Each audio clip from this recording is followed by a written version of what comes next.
doing all twists and different directional stresses.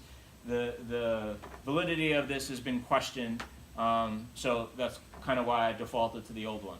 So what I'm going to say now is that you should do all four just to kind of fully check out the medial and lateral menisci, whether or not this actually is accurate, up for debate, but you should know how to do it. The one thing is, essentially this test is like a knee quadrant test. So there is value to kind of doing the scooping quadrant. We did that as a screen, so this is now trying to bring it into movement. So if you do all four, then that does make sense.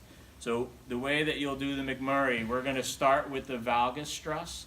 You're going to internally rotate, and then you're going to do the valgus stress as you bring the knee. Start the knee in full flexion.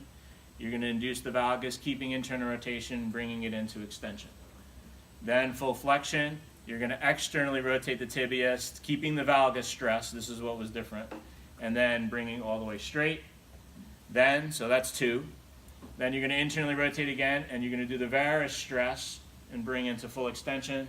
And then you're going to externally rotate and then do the varus stress.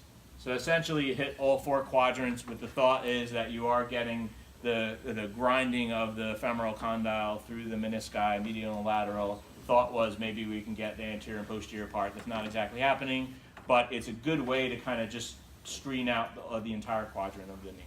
So are you doing one movement at a time with the slide test, or are you kind of like doing one right into the other? You kind of do one right into the other, so it would be like this. So then you tell them, I'm going to twist your knee, so I'm going to get a sense of if anything's engaging in the knee. Let me know if you feel any popping or pain, okay?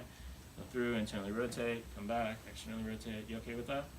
Okay, a little popping there. Here. That's it. So one right through the other. If someone does have something going on in the knee and you run into the pain, then you pause there, don't just blow right past it. And you might actually check it a couple times. Okay? Yep. Still do any of the internal and external with the tibia, right? This is all with the tibia. The internal external rotation is with the tibia. You can position the femur in slight abduction, slight external rotation to give you room to play. But it's okay if the hip moves while you're doing this. Okay? But that has nothing to do with the test. Essentially, you want to make sure that you're internally rotating the tibia on the femur as you're going into extension, or externally rotating the tibia on the femur.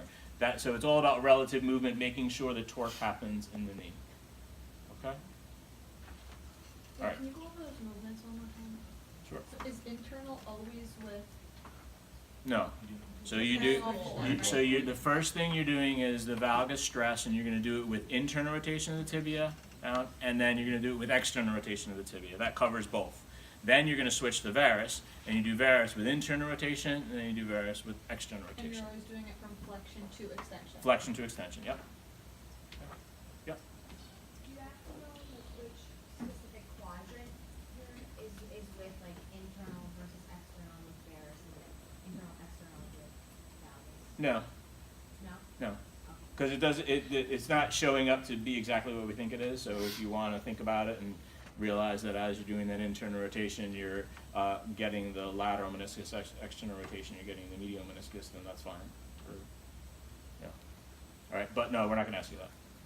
So you're also palpating the joint lines while doing this to see on which side it is, or are you asking the patient where they? So if you can palpate it, so it depends on hand to leg, because your ability to stabilize and really keep the rotation as you do the movement is more important than you palpating. All right, but if you can do it and palpate, then that's giving you extra information, so that would be helpful. Okay. Okay. All right.